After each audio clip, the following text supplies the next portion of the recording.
Hello, everyone. It's Listiner Inspires coming at you live with your espresso shot of inspiration. Sorry, I'm a few minutes late. I had everything all ready and then I got ready to post it and the title, and sometimes the internet wants to act up. But I'm here, y'all. Whoop, whoop, whoop. So are you guys ready for what I have for you this evening? So if you watched my live from this morning, I shared how doubt can destroy your dreams. And so if you notice, or you have not noticed, I'm going to have you notice anyway, that the next 3 months I will be talking about everything pertaining to dreams and goals and how it aligns with your healing. The last quarter, the fourth quarter, 4-4-4, I will have my fourth installment of Healing is a Journey conference series on December 28th. And the topic is dreams and goals. So before I go further into this message for you, this teaching, the 3 tips on how to not allow doubt to destroy your dreams, let me introduce myself. My name is Listiner Inspires. I am an award-winning author, international inspirational speaker, healing and recovery accountability expert, and coach, as well as the creator and founder of Healing is a Journey, a quarterly series of conferences designed to help those who have gone through trauma and abuse start learning to live their best healed life. Whoop, whoop, whoop. So thank you for tuning in. Make sure you hit that share button. Share, because sharing is caring. Make sure you drop a comment in the comment section so I know that you're here. Hi, hello, what up, what it do, whatever it may be. And so today we're talking about how not to have doubt destroy your dreams, right? As we know, doubt is a dream crusher, dream destroyer, dream annihilator. And so as I was studying, as I have mentioned before, I'm studying 1 Samuel. And so I'm on chapter 27. And I was studying 1 Samuel chapter 27, verse 1. And so I'm going to read it to you. Then we're going to go into our teaching. Or rather our espresso shot of inspiration. So it says, but David kept thinking to himself, someday Saul is going to get me. The best thing I can do is escape to the Philistines. Then Saul will stop hunting for me in Israelite territory. I will finally be safe. So this verse starts off with but. Already but, right? But to me is like the biggest word you use when you're about to come up with something that's not positive. Now you can flip it around, like, I could say, I came on this live late, but I'm here, y'all. That's a way of like making it positive, right? But a lot of times people say but is usually followed with a negative annotation. And so I wanted to give you the definition of but before we get on with our teaching. But is used to introduce a phrase or a clause contrasting with what has already been mentioned. So typically when you're using but, if it follows after something, like if you say, God has given me a big vision, but I don't have the finances. You just X'd out everything that you said before that but. You literally canceled out what you said before that but. So when David is like, but David kept thinking to himself, God had already promised that David was going to be king. But he is thinking that he will not be king because of the fact that, or he's thinking that Saul will get him if he stays where he's at. But if God has already promised you something, no matter what your situation may look like, no matter what might be happening in this time, it does not mean that it's not going to happen. It might be a little bit delayed. You might have some detours, but as we always hear the saying, delayed is not being denied. That is so real. I posted on my Instagram page, and I think I also shared it on Facebook, where I had a dream vision board that I had created some 3 years ago. And I was in my office printing some stuff out, and I was looking at the board while I was printing out the things. And I looked, I'm like, and at the very bottom of the board was a picture. I cut out a cruise ship. Now, mind you, if you follow me, I just got back off of a cruise trip to the Bahamas on Monday, where I had fun in the sun. I was able to do some pouring into some ministry. It was both business and pleasure. And I got teary-eyed because I realized, like, oh my God, that dream has come true. And I didn't doubt it, but I knew it was going to come to pass. I just didn't know when and how. Now, had I had to say, you know what, this is something I'm just going to put on here, whatever, I knew I wanted it to happen. And so I put it there, made the vision plain, and just talked to God about, I want to travel. I want to do this. I want to face fears. And I wrote things out on my bucket list, on my to-do list. And it has manifested. Now, I didn't just put it on a board and just look at it and say, okay, it's gonna, just stare at it. There was some work that came to play. I had to come out of my shell. I had to network. I had to be connected with great people and great minds. I had to come out of what I normally do to get into a position for God to have certain things manifest in my life, right? And one of the things I had to come out of was that limited mindset. That limited mindset where something happens and then you say, but. Like if I say, oh my God, I'm living my dream life of being an entrepreneur, traveling the world and inspiring people, but I ain't got no money in my account. Right? So I have canceled out all those great things by mentioning one negative thing that's really not negative, because God can show up and show out.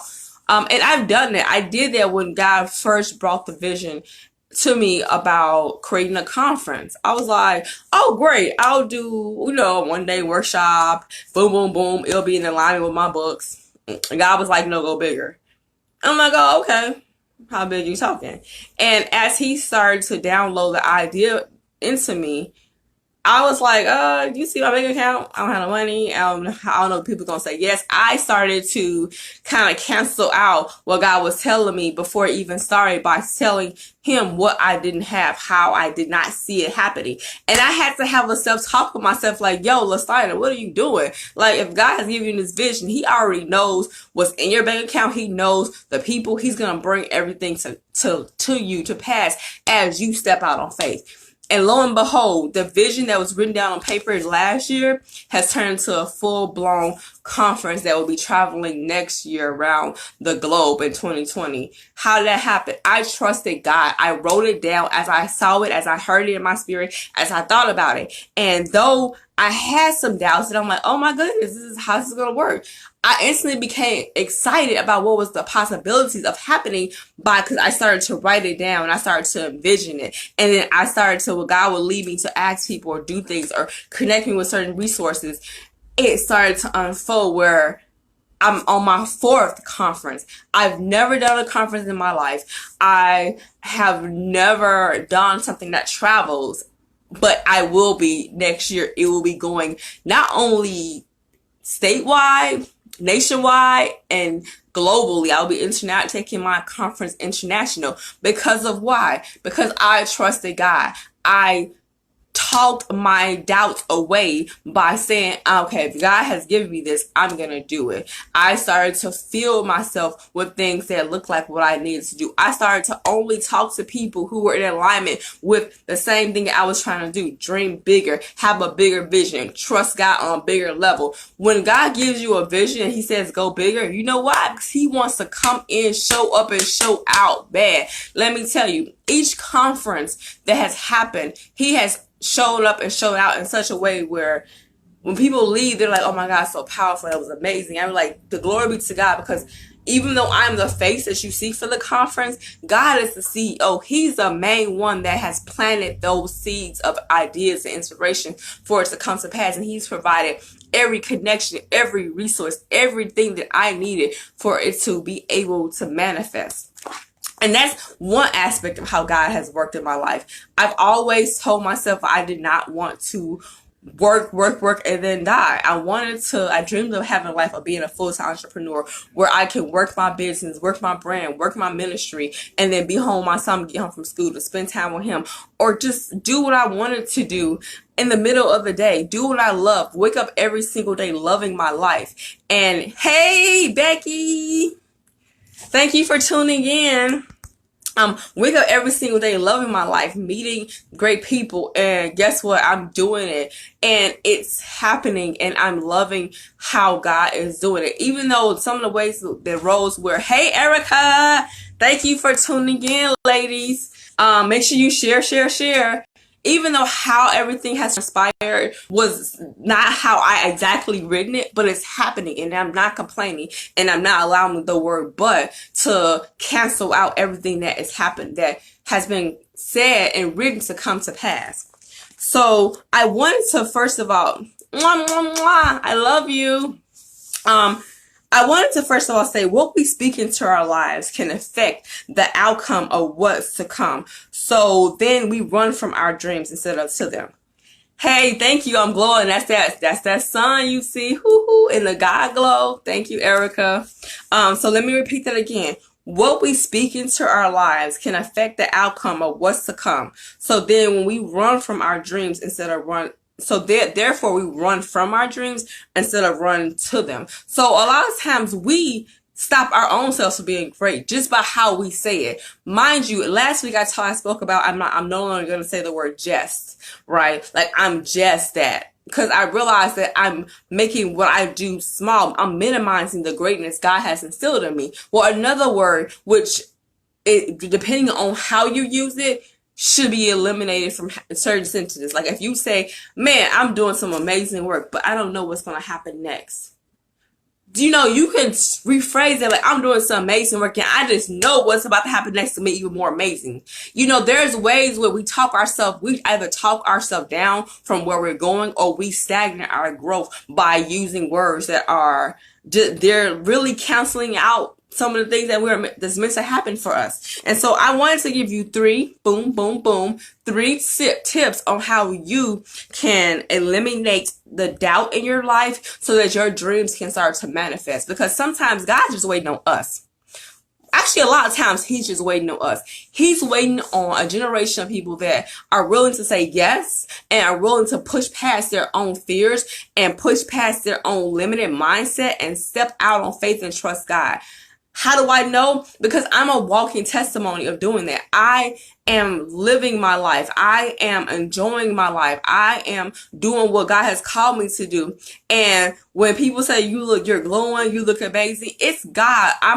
It's the God glow, because I'm truly trusting God to be my Jehovah Jireh, to guide me, to download things to me that I create and I produce, right? So I have an announcement at the end of this.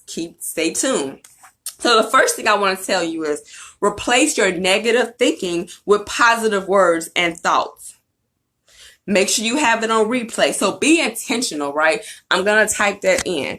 Be intentional when it comes to your thinking, when it comes to your words, when it comes to even your actions, what you do on a regular basis. Be intentional, because a lot of times we don't realize it, but we're so used to having certain negative things on replay. Like, if you're like me, sometimes you look in the mirror, maybe if you're bloated or you don't like your hair, like, man, I'm so fat, or, oh my God. Like, no, we have to stop downplaying ourselves. Like, as women, we get bloated. If you have children and you don't have a flat stomach, okay, so what? If you're still beautiful in the body you're in, but we count ourselves out before we even have a fighting chance. So start with being intentional with how you think and what you say. And mind you, pay attention to what's on replay in your head. If you notice that there's constant negativity replaying, start to try and find ways to replace it. Like for me, I kind of had an issue with body shaming where I didn't like the body I was in, right? And so now, instead of me saying, oh my God, my stomach is like really big, I said, well, I got a stomach, but I'm working out. I'm working on it, which I am. I intentionally every morning go walking by in the forest by my house. That's me being intentional, because I can complain about how I look. I can complain about where I'm at and where I want to be or how I am. But what am I doing to be proactive in getting myself out of there, right? And so be intentional with your thoughts and be intentional with what you're doing and the words that come out of your mouth. Number 2, find scriptures or affirmations that can keep you motivated. Stay encouraged. I'm going to type that in. Stay encouraged, because a lot of times is what we're seeing is feeding the either feeding the negativity or starving it, right? So for me, getting up in the morning, having my coffee, as I lovely call it, Jesus in my cup, having my cup of coffee first thing in the morning with my journal and my Bible is how I stay encouraged, because the word of God, there's a story in the Bible that everyone can relate to. These people in the Bible, they had their doubts. They did things that was like, whoa, you did that? You just killed your brother? Whoa. But it's stuff that we can relate to. I look at the Bible now as a story, because I realize that it is a story, that if we really are searching for ways to be encouraged and inspired, we can find it in the Bible. You have to be intentional about staying encouraged. Get that? Whoop, whoop. Stay encouraged. Be mindful of what you read, what you look at. If you're not someone that likes to read, for instance, no fear. YouTube has a lot of things. You can type up whatever you want on YouTube. You can type up, matter of fact, look me up. I'm on YouTube. Oh, you didn't know? Let me drop that link for you. The YouTube is a great way if you're not someone that generally likes to read, and that, hey, I'm not shaming you if you don't, but you can find whatever you need on YouTube. Just type in the name of what you're looking for. You can type in how to get over fear. You can type in how to stay focused on whatever you type it, or just type in one keyword and it'll pop up a list of things. That's a way to stay encouraged, and you're being intentional about it. I will have the link for you guys for my YouTube channel a little bit later, because I haven't saved it. But no fear, I will drop it. I will edit it into the title. Number 3, go back to what you have written and plan to start seeing and envisioning the bigger picture. What's you, to be honest, Diana, how you see yourself? Well, you know what? You can start today being intentional and stay encouraged. And I can help you as your friend. Number 3, go back to what you have written and plan to start seeing and envisioning the bigger picture. So for me, if you notice, I talk about journaling a lot. Let me tell y'all a little secret. Not even a secret. Let me tell you a transparent moment about myself. Journaling helped me when I was being abused when I was little. I would write in my journals. I would write and talk to God about what was going on as a way to get it out of my head and onto paper. My very first book, the award-winning book that was published about 2 years ago, was a series of collective poems that I had written over some years about my experiences with being abused and how I felt from childhood to adulthood. Let me show you the book. Oh, the reading part. I know, I love you. That's why you gotta watch my YouTube channel, Becky. Yes. And then you will stay encouraged and inspired. Shameless plug. Also, this book, this is a collection of all the poems, some of the poems that I've written over the years that talks about the abuse I went through. My point of saying this is that I've always journaled. I've always written it. It wasn't until written into my journals, envisioning a different life, envisioning myself being somewhere different. Really, reality is envisioning myself here where I'm at now, doing what I love on an everyday basis and inspiring millions to also start their healing and do what they love. And so for me, that was always a way out. Now I've learned to turn those very same journal pages into a plan, business plans, ideas, projects, workshops, conferences that have manifested into something greater. So that leads me into my announcement. But I want to just give you, I'm going to also write down, because the last part was write vision and make it big. So let me just write that for you guys. Write the vision. Give me a second as I write, and make it big. And the reason I say make it big is because when you make it big, where it's like, say for instance, if you say, I want to travel to 10 continents in 1 year, right? Why can't you? When you do that, it allows God to step in, like, I hear somebody, they have some big plans and they don't have what they think they need right in front of them, but that means they're calling out for greater. They're calling out for my assistance. See, God wants us to need him, right? He wants us to want his help in really our everyday lives. When you start writing out something that's like really big and it's outside of your financial realm, outside of your circle that you have currently, is outside of what you can see in front of you. Notice I said what you can see in front of you. You are going bigger, you're going further, you're going deeper, and you're allowing God to show up. That's how A lot of the things that you see me producing and doing is because of God. I've trusted him. Even when I'm scared. Because low key, like I've always been scared of big bodies of water. So for me being on a ship, a big cruise line ship at that was me facing a fear, and I did it, and I'm going back to go on a cruise again next year with the family because I just love to travel.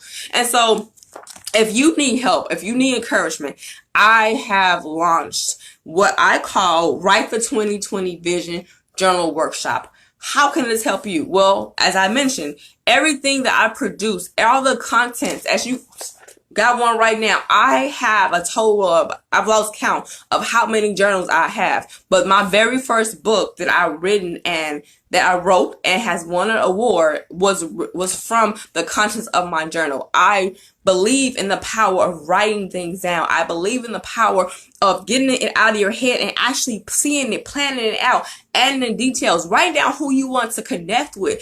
A lot of people that I have connected with now, I wrote it down that I wanted to connect with them. I will reach out to them and say, hey, do you need help with anything? How can I be a part of? Show up on events. When you write it down, you start to be intentional. Let me tell you, God works. He be like, boom, I'm about to work with this person because they're operating on their faith. They've tapped into their faith bank.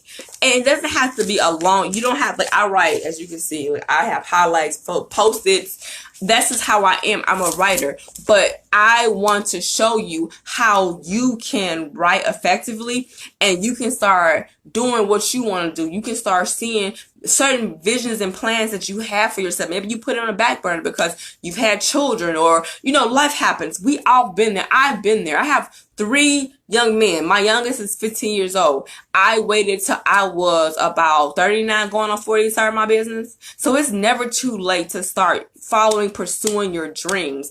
If you want to know more about the Write the 2020 Vision Workshop, Journal Workshop Series, send me a comment or send me your email me at info@listiner.com. I've included all that in the title for you guys. I want to help you write this vision out, make it big, and I want to see you in 2020 doing things that you always imagined doing, but maybe you didn't have the right resources, the right connection, or you didn't believe in yourself. We've all been there, but I want to help you to believe in yourself and to do things on a greater level, because guess what? God wants you to. He didn't create you just to wake up and breathe. I mean, yes, breathing is awesome, but there's more to life. You should wake up with excitement, with joy. Even if things, as an entrepreneur, it's not all gravy. I'm not like, oh my goodness, yay, every single day. There's some days where I'll be like, oh, I did this. I should have did more. Okay, I have my moments, but do I look back and regret where I'm at? I don't. I'm happy. I love my life, and I really love the fact that God is allowing me to reach people on a different plateau, bigger than my own imagination, to be honest with you guys. So I hope that this helps you. I hope that you start to be intentional. I hope that you stay encouraged, and I hope that you write the vision and dream big. Make it big. If you need help, like I said, I've dropped my email in the title, where I will be starting a Write the 2020 Vision Journal Workshop. I hope to see you there. I love you all. Remember to be bold, be healed, be free, and be unashamed. Blessings. Good night.